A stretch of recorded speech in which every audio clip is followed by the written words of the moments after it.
के विज्ञान के दुनिया में आज आपका एक बार फिर से कदम रखने जाएंगे। हम और आप दोनों मिलकर एक दूसरे को हाथों में हाथ मिलाए हुए इस विज्ञान की दुनिया में कदम रखने चलेंगे। और आप लोगों को पता हो कि हम लोग जितने दिन तक पढ़ाई किए हैं साइंस का बहुत कम किए हैं। पता नहीं ऐसा काहे हो रहा है, क्यों हो रहा है। इसका कारण सिर्फ एक ही है, जिसका सेटअप मेरे पास ठीक से व्यवस्था नहीं है। और आप लोग को जो नहीं दिखता होगा उसके लिए क्षमा प्रार्थी है हम, ठीक है। कमेंट मत कीजिएगा कि हमें दिखता उगता नहीं है ठीक से, तो इसके लिए मेरे पास सेटअप ठीक से नहीं है। इसके लिए आज का हमारा जो पढ़ाई है वो भौतिक राशि तक कर लिए थे। भौतिक राशि के में हम दो उसका हम बंटवाए थे। एक आधारी राशि बंटवाए थे। भौतिक राशि दो हिस्सों में बंटता है, एक आधारी राशि, एक व्युत्पन्न राशि, व्युत्पन्न राशि, ठीक है। तो उसी का ये परिभाषा है, आप इसे नोट कर ले, उसके बाद फिर समझेंगे। इसी परिभाषा में और भी कुछ चीज है जिसको आपको लिखना है, और इस बात को लिखने पहले आधारी राशि में क्या लिखवा है। कोई पूछेगा आधारी राशि किसे कहते हैं, तो उत्तर में जवाब ये देना है। जैसा कि हम लोग मात्रक बनाए थे ना, ठीक। तो मात्रक में बताने के लिए किसी का वजन या फिर किसी का कुछ भी चीज हमको बताना हो तो उसके लिए हम लोग का दो चीज लगता है। एक तो इकाई, एक हमारा मात्रक और एक हमारा संख्याक बताए थे। दो चीज लगता है। तो इस दो चीज में भौतिक राशि में दो चीज में बटा, आधारी राशि एक व्युत्पन्न राशि। उसी का परिभाषा है कि वह मात्रक जो किसी अन्य मात्रक पर निर्भर नहीं करता है। अन्य मात्रक में क्या कि इस चीज का वजन निकालने के लिए 750 ml का है, ठीक। ml लगा, ml लगा। तो इस ml क्या सूचित करता है, तो इस सब सूचित को निकालने के लिए जितने भी पदार्थ है उसका मापन करने के लिए हमारे जीवन में निकाला गया आधारी राशि, ठीक। ये ऐसे राशि है जो कि ये किसी पे निर्भर नहीं करते हैं। निर्भर करने का मतलब क्या है, एक चीज है कि हम लोग स्केल में देखते हो कि रहता है कथी में, सेंटी और मीटर में। यहाँ पे दो चीज का यूज किया गया है, एक सेंटी है एक मीटर। तो इस चीज का है ना, ये निर्भर है, किस पे निर्भर है, इस सेंटीमीटर किस पे निर्भर है, मीटर पर। अब मीटर वाला किस पे निर्भर है, तो ये आधारी राशि नहीं है, इसको आधारी राशि नहीं कहेंगे। आधारी राशि केवल स्वतंत्र होता है। यहाँ पे बात लिखा हुआ है आधारी राशियां वे है जो क्या है, स्वतंत्र होते हैं, स्वतंत्र। जैसे कि यहाँ पर हम बताए हुए क्या, लंबाई, उसके बाद क्या द्रव्यमान, उसके बाद क्या समय। समय को हम लोग ये क्या चीज में दिखाते हैं बताइए, आवर में या फिर सेकंड में या फिर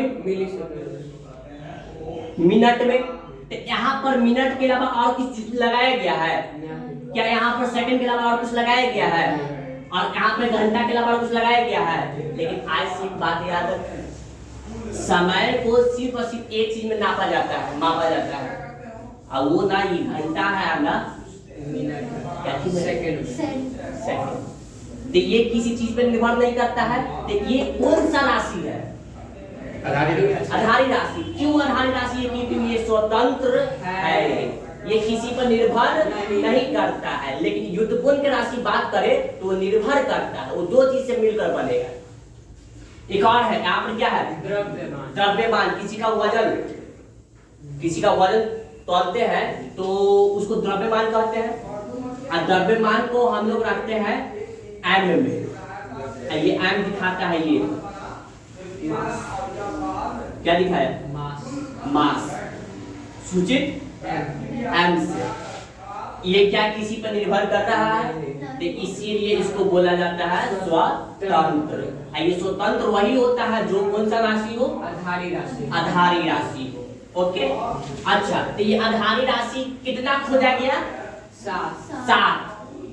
बस यही 7 से millimetre, centimetre, millimetre, micrometre, nanometre, picometre, ये सब जो है निकाला है, खोज देंगे उस तरह चल जाता है व्युत्पन्न राशि।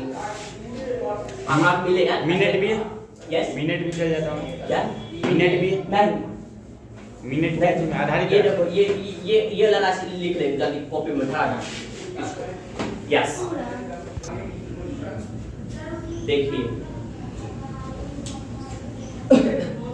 विज्ञान और मापन के इस चैप्टर में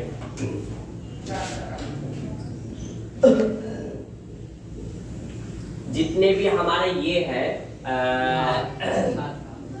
मापन तौलने वाला जो चीज है वो हमारे किसके आधारित पे मापते हैं या फिर तौलते हैं, तो यही 7 चीज है। ठीक, विश्व में या फिर इस धरती पे जितने पदार्थ है उस सारे पदार्थ को हम लोग इसी चीज में मापेंगे। यही 7 चीज से बना हुआ होगा, या तो वो आधारी होगा या तो वो युतपुल। तो ये जो देख रहे हैं यहाँ पर, जैसे कि फर्स्ट ऑफ ऑल यहाँ पे लंबाई आया है, ठीक, तो लंबाई को हम लोग क्या चीज में नापेंगे, मीटर में। और मीटर का एक सूचक बनाया गया क्या, एम। ठीक, एम से कोई मीटर भी समझ लेता है और कोई मिनट भी समझ लेता है। ठीक, तो मिनट में हम बताना चाहेंगे कि MIN लगता है, ना कि एम लगता है। ओके, द्रव्यमान को हम लोग क्या चीज में नापते हैं, किलोग्राम में। इसका सूचक भी पूछा जा सकता है अगर बोर्ड रहता 9th क्लास का, तो बोर्ड तो है नहीं 9th क्लास का है, सरकारी पेज में क्वेश्चन सरकार। और लंबाई खुद जानते हैं, द्रव्यमान तो जानते हैं, किस चीज का द्रव्यमान बोला गया, ई सब का। ई सब जितना पदार्थ है, ई सारा को किलोग्राम में, कितना भी जो चीज, इसको हो गया, बुक हो गया, किताब हो गया, जितना चीज हो गया। समय जानते ही है, तापक्रम जानते हैं, तापमान, गर्मी, भीषण गर्मी, जो गर्मी जो होता है उस गर्मी को हम लोग यहाँ बोलते हैं ना कि सेल्सियस है। आज पटना में 25 डिग्री सेल्सियस तापमान है, बहुत कम है, 45 तापमान को हम लोग सेल्सियस में नहीं नापते हैं, हम लोग नापेंगे केल्विन में। यहाँ पे लिखा हुआ केल्विन, जिसको सूचक है के। ठीक है, और उसके बाद ये जो बाकी के जो देख रहे हैं विद्युत धारा, ये 10th क्लास का ही बात है। विद्युत धारा इस करेंट तार के अंदर जो धारा बह रहा है, कितना, कौन सी स्पीड, कितना उसका है, उसको क्या चीज में तौलेंगे, उसको तौलेंगे इसका कहा गया जी, एम्पियर। ठीक है, एम्पियर आप लोग देखे होंगे मीटर में जाके घर पे देखिएगा एम्पियर लिखा रहता है, एएम। ठीक है, उसके बाद बताया, जैसे कि बताया कि 5, 6 और 7, ये जो है 9th क्लास की बात नहीं है, इसमें हम लोग मापन तौल नहीं करते। ठीक है, कोई दिक्कत है? तो ये बात हो गया आपका किसका, आधारित राशि का। ये कैसी राशि होती है, स्वतंत्र। ये टोटल कितना है, 7। इस सातों के सातों आपको दिमाग में होना चाहिए, और सातों के सातों ये आपका सूचक दिमाग में होना चाहिए। ओके, तो ये आधारित राशि खत्म, एगो बच गया आपका युतपुल राशि, इसको नोट करेंगे। रेडी, सुनिएगा बात को। आधारी राशि में स्वतंत्र था, युतपुल राशि में स्वतंत्र नहीं था। आधारी राशि में टोटल 7 थे, युतपुल राशि में सिर्फ 2 है, 3 सिर्फ 2 है। देखिए ये जो यहाँ पे जो 2 दिखाए थे ना, ये युतपुल राशि का है। एक समतल और एक घन।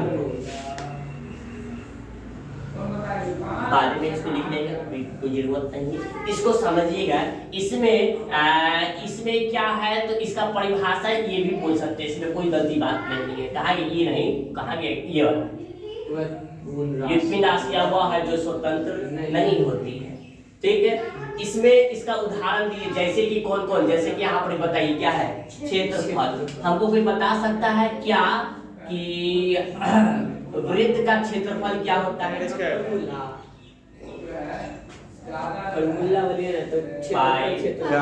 फॉर्मूला पता नहीं। अगर यदि याद होगा, आप सब दूसरे कोचिंग से पढ़े होंगे तो याद होगा कि जब भी क्षेत्रफल निकलता है ना, तो इसको हम लोग सेंटीमीटर स्क्वायर में लिखा, मीटर है तो मीटर स्क्वायर, ठीक, मीटर है तो मीटर स्क्वायर में लिखा करते हैं। तो यहाँ बात देखने की बात है कि यहाँ पर सेंटीमीटर, ये कितना बार, 2 बार, सेंटीमीटर इंटू सेंटीमीटर। तो ये स्वतंत्र नहीं है, स्वतंत्र नहीं है, ये डिपेंड कर रहा है, ये अस्वतंत्र है, ये एक दूसरे से निर्भर कर रहा है, इसीलिए इसको व्युत्पन्न राशि कहा गया है। उसके बाद आपका है आयतन। आयतन हम लोग नापते हैं मीटर क्यूब, अगर मीटर में है तो मीटर क्यूब में, सेंटीमीटर है तो सेंटीमीटर क्यूब में, ऐसा कुछ करते हैं, ठीक। यहाँ पर ई कितना है, 3, यानी कि m एक बार नहीं लिया गया, 3 बार, 1 2 3, यानी कि ये निर्भर कर रहा है इस पे, ये निर्भर कर रहा है इस पे, इसीलिए ये आधारी राशि तो क्या है, व्युत्पन्न राशि। ओके, तो आज का जो क्लास है आपका यहीं पे खत्म होता है।